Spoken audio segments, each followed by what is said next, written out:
In this video, I'm going to tell you how to fix the bar adjustment on an 18-inch Echo chainsaw.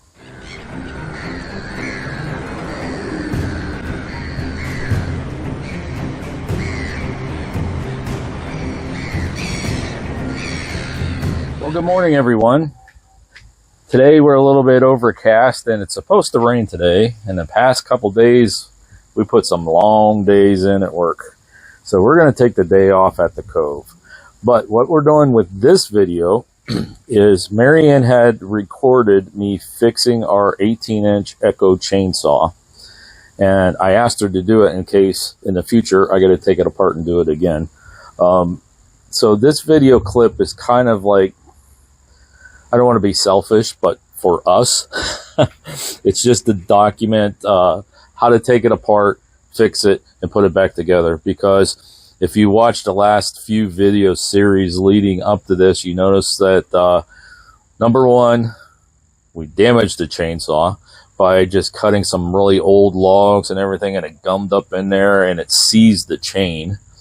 And then we tried to take it apart, clean everything, and get it fixed, and it didn't quite get back together all the way. And then we had to have it. It was an emergency. We needed it. So I was just like, I don't know what I'm doing. I tried to find videos to help me take it apart and put it back together, and I couldn't find it quickly enough to get it done. We needed it real quick, so I just said, you know what? It's not working anyways.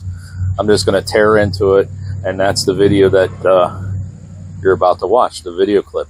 So why don't you go ahead and watch this, and we'll be right back. This is the clutch housing, okay, that came off. All right. Okay. So I cleaned this up a little bit. There's still some gunk down there. So there's this little gear that sits on here, like that, okay? And somehow with this thing, so I think it sits in here, this little gear, okay? And then this piece screws on here, see? So what happens is when that comes out that hole, see this side just slides right down in here? Mm-hmm.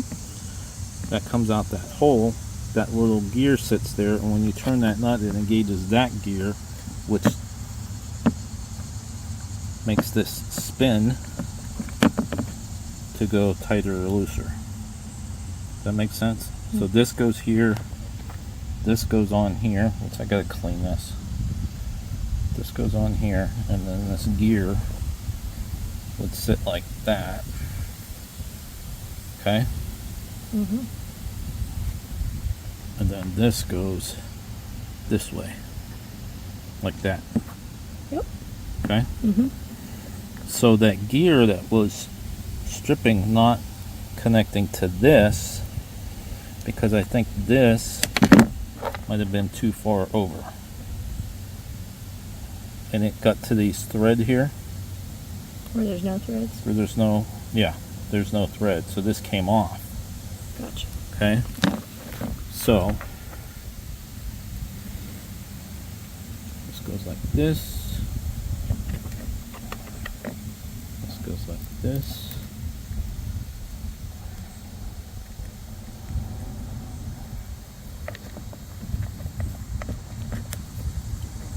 Fits like that. Now, that should go up and down by turning this now. And it feels like it's engaged now. And I don't hear that clicking. Yeah. See how that's moving? Yes. So we gotta watch that we don't turn it that way too far. Because if we go too far, it's not threaded all the way down, then that thing pops off. Then you gotta take it all apart and re-thread it. That's what our problem was. My fault. No, you didn't know that you could take this and pull it tight that way. You were trying to get this into that hole, so you loosened it up. That's okay. No, it's not your fault. I would have done the same thing, probably. Okay, so now I'm gonna put that back together. So as you can see, well, a little bit scary turning into that, but there's really not much to it. That little nut adjusts the bar, the tension on the bar for the tension for the chain. And it's not Mary Ann's fault. I would have done the exact same thing trying to put it back together. It's just if that little screw becomes unthreaded, you got to take everything apart to put it back together again. So again, this video is kind of like for us to document how to fix it. But if you run into that problem again, the videos that I was finding was a different model chainsaw. So if you have something similar to this, hopefully it'll help you. Just tear in there and fix it. I guess for me, worst case scenario, if I couldn't get it fixed, I was going to take it and get it repaired or something. But I needed it that day, so we got to get it done. All right, so check us out on Instagram. You can search for Donley Cove. And also check out our Haunted Travels. If it's something that you like, go ahead and hit that subscribe button and the like button, share it out, all that stuff. Until next time. Thanks for watching. And happy hunting.